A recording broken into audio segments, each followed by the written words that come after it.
When you tell an intimate story, surprisingly 5 episodes is all you really need. Ladies and gentlemen.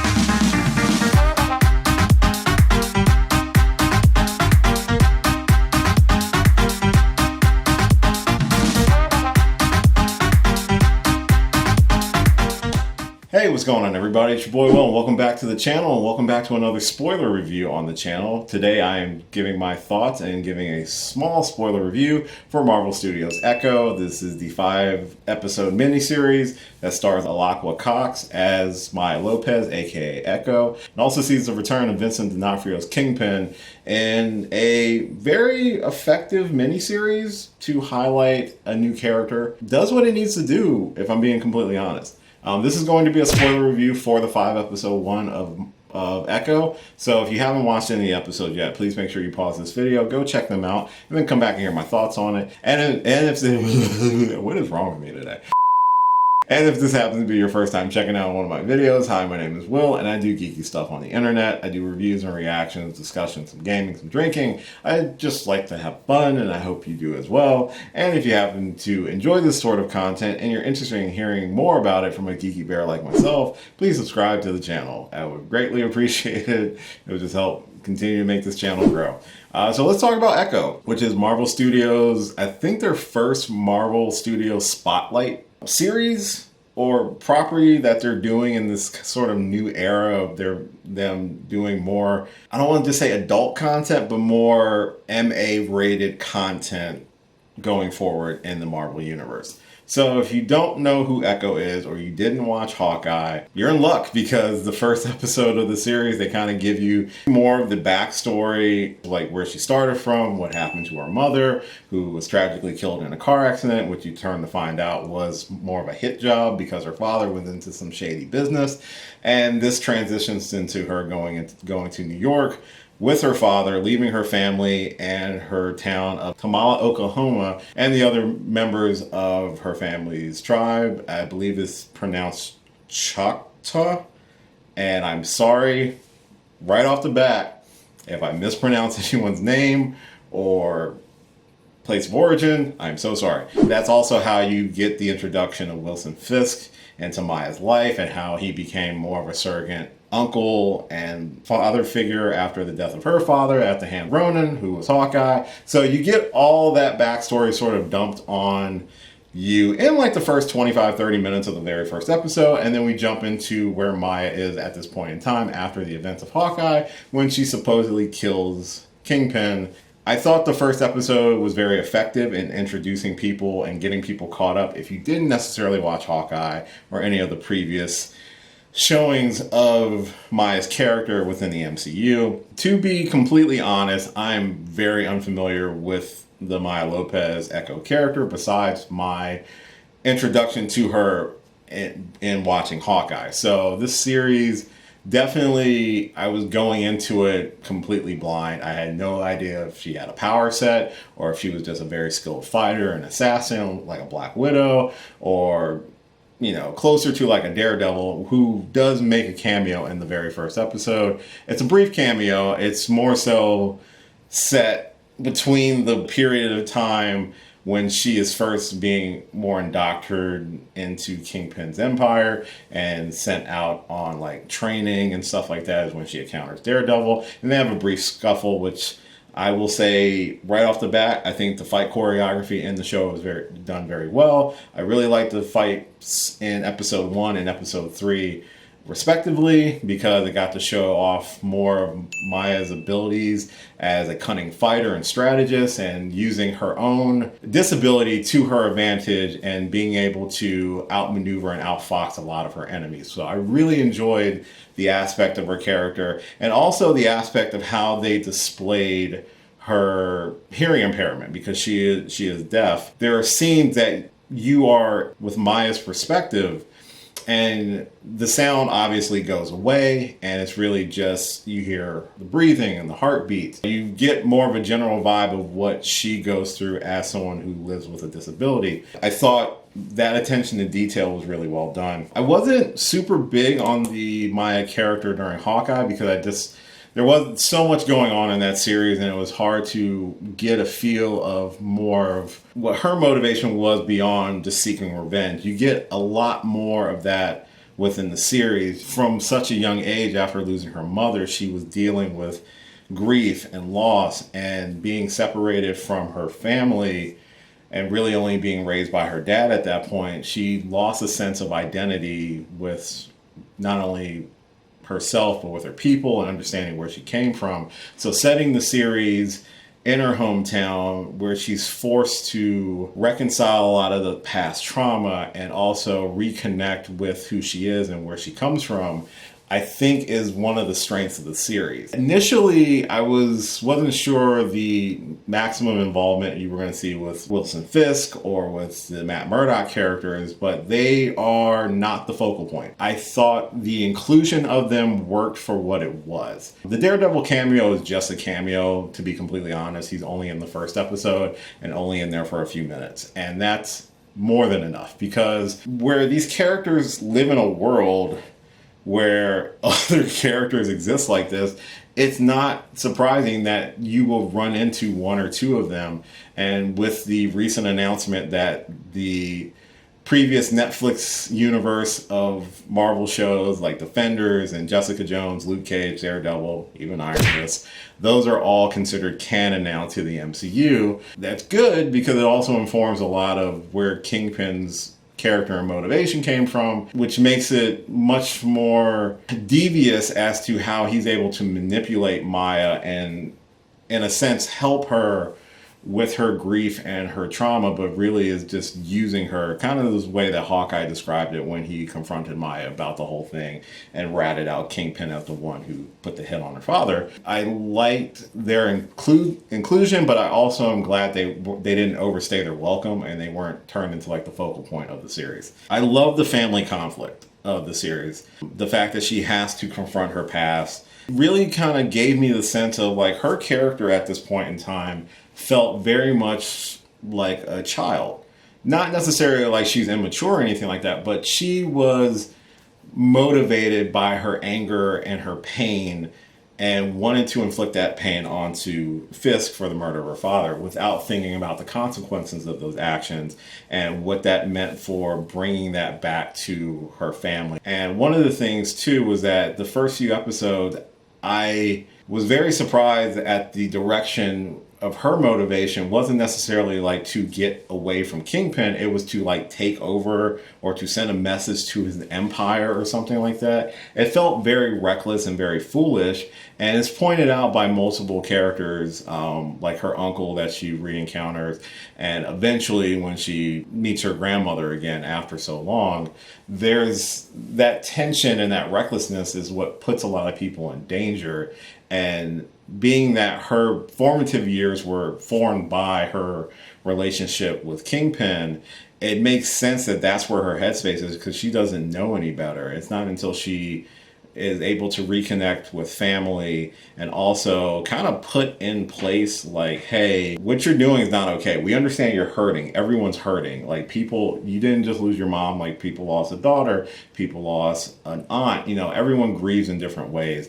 And they wanted to be there for her, but she rather was manipulated into not thinking she could go and reach out to them, or she would, or it was just isolation, or she just wasn't thinking. So I love that sort of conflict, and the fact that they were able to reconcile a lot of it within the 5-episode run, I think didn't feel super rushed, which I was kind of concerned with because this is, to date, the shortest limited series that Marvel has done. I believe that's also the reason they have it under the Spotlight banner, unlike it just under Marvel Studios proper, where I think that's where all of their more adult themed stuff, their MA rating, the rated R stuff that they're going to be doing, like with Deadpool, is going to be more labeled as, not necessarily keep them separated, but keep it so that people going into it know like this is going to have more of a mature feel to it than some of the lighter stuff that you might get with some of the other movies. Speaking of the MA rating, I thought it worked for the series. I was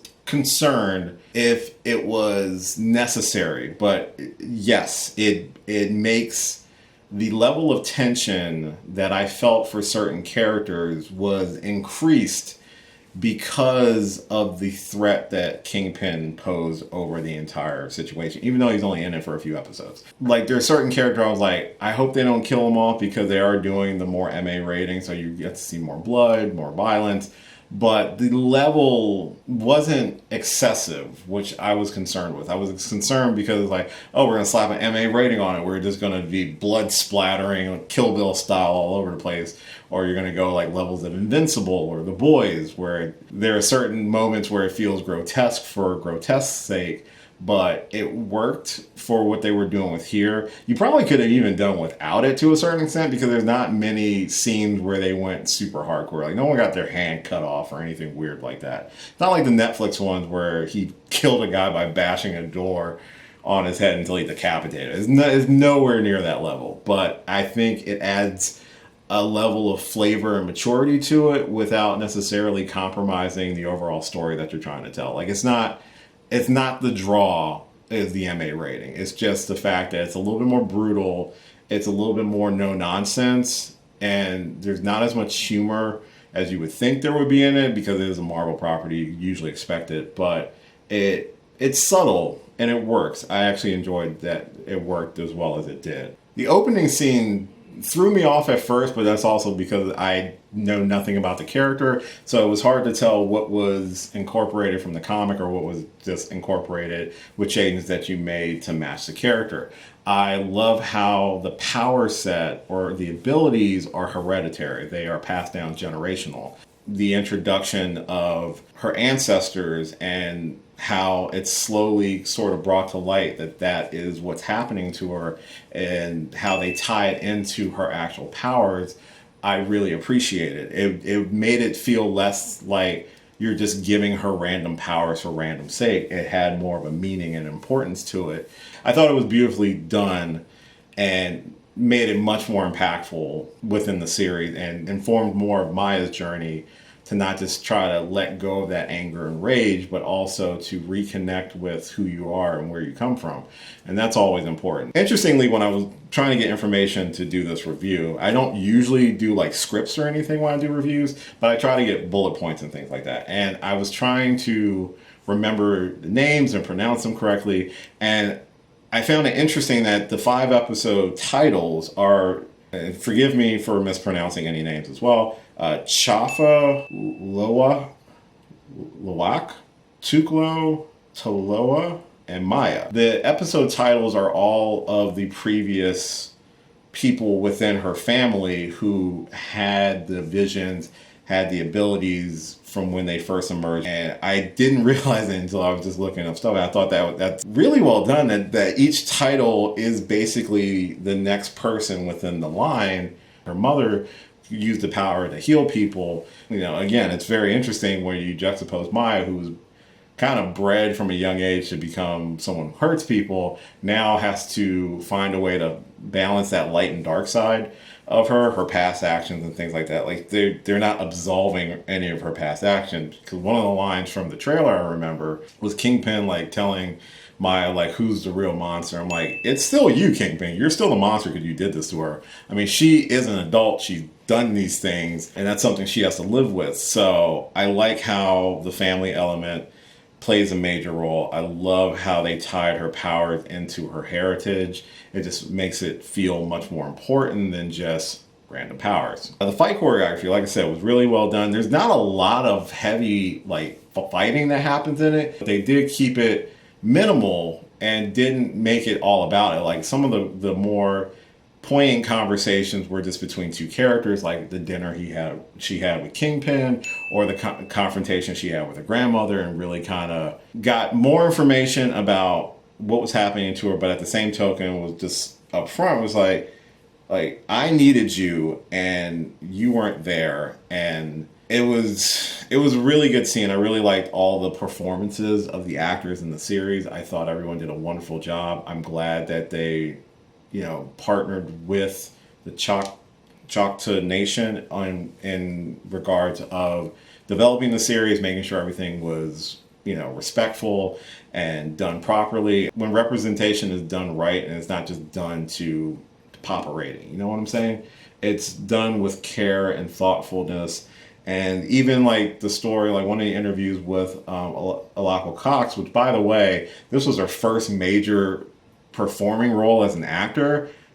Well done. Like, honestly, well done. Especially the fact that the other cast members learn ASL in order to communicate properly and to give really good performances. I love when stuff like that is done and done respectfully and right. It means so much to so many people, even for younger kids who that sort of thing you don't see in media a lot. It resonates with a lot of people. And besides a lot of the negative stuff that big corporations like Disney and stuff do, I do give them props when they do stuff right. I think the finale was a little weird. It could be because of the shorter runtime, how they resolved it with the fight with Kingpin. A lot of the elements that I liked about having Kingpin as the primary antagonist for Maya, which makes total sense because that is who she shot and that is the person that put her down this path. I don't know if it might have also had a negative effect on some of the moments in the story where it's like the only reason you're alive is because he just decided you're still alive. It felt kind of weird. Like episode 3 when they were kind of dead to rights, and the only reason they got out of there was because Kingpin called it off. I kind of wish they would have maybe used a different primary antagonist with Kingpin still kind of looming in the background. While I like the fact that you had that moment at the end when she is fully connected with her heritage and with her ancestors and kind of also gives some of the power to her grandmother and to her cousin, and they kind of go toe-to-toe and take down Kingpin's forces and save everyone from the powwow because they were going to attack it. It felt very abruptly done because she like tapped in to his pain and I guess healed it. What did you do to me?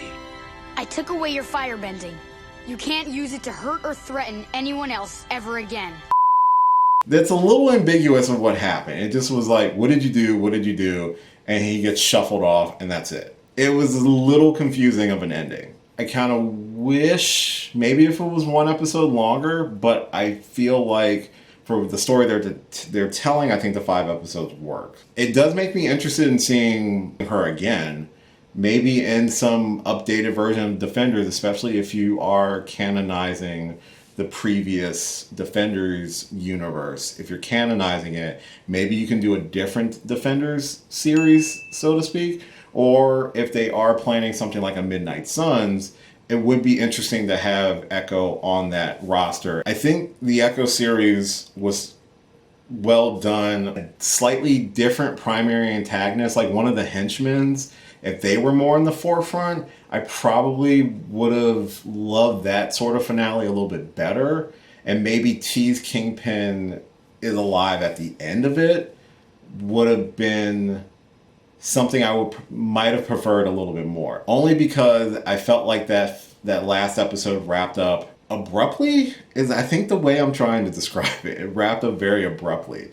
It's kind of like if you watch wrestling and like the 3 count happened and you weren't expecting or you didn't get a finisher. It's like, what happened? That sort of vibe is what I got. But it didn't diminish my enjoyment of the series. Hell, even the encounter she has with her mom, that vision she has with her, and to show that she's not alone, she's still connected. I popped a tear for it. I thought it was good. Overall, I think the Echo series worked. The incorporation of her heritage and her family being the primary focus on it and not just like an assassin tale or something weird like that, I think is the best route they could have gone with it. I like the inclusion of Kingpin as a antagonist. I can't say it. I like the incorporation of Kingpin as the confrontational force. I might have preferred if the actual reveal of him being alive wasn't until like the last episode, but he wasn't the final boss of the episode. I wish it would have been more of someone that she could have taken out And technically she did take out Kingpin, but not really. There is a post-credit scene that teases more, I think, the plot of what Daredevil Born Again is going to be, with Kingpin potentially running for mayor of New York, which is definitely just ripped right out of the comics. And since they're doing the overhaul of the Daredevil Born Again story, and they're bringing back Deborah Ann Wool and the other guy who played Foggy, I think that'll be an interesting series whenever they get that out. Probably won't be until like 2025. But talking about Echo, I definitely would say check it out to form your own opinions on it. But I enjoyed it. I thought it was pretty well done for what they were doing. It was a lot more focused. And it didn't try to be any bigger than it needed to be. And I think that's what works about it so much. It didn't try to be anything more than what it was trying to tell in terms of a story, which was just a story about reconnecting with who they are and where they come from. And I thought that was really well done. So that is my spoiler review for Marvel Studios' Echo, the series. I think that's how I'll say that. Let me know any thoughts that you have on the series in the comments down below. Let me know anything that I might have missed from this as well. I thought Biscuit was funny. I thought he was going to die. I'm glad he didn't. But I thought he was a fun character. Like I said, let me know anything that you thought about the series in the comments down below. Try to keep it, polite. You can be spoilery if you want. But thanks for checking out this review. It's a little long.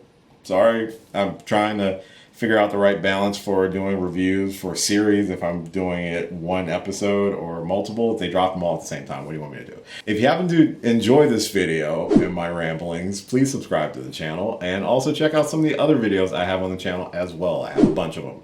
You can follow me on a lot of different social media platforms listed at the end of this video. Like, share, subscribe, all that fun stuff. And as always, until next time, I will catch you later. See ya.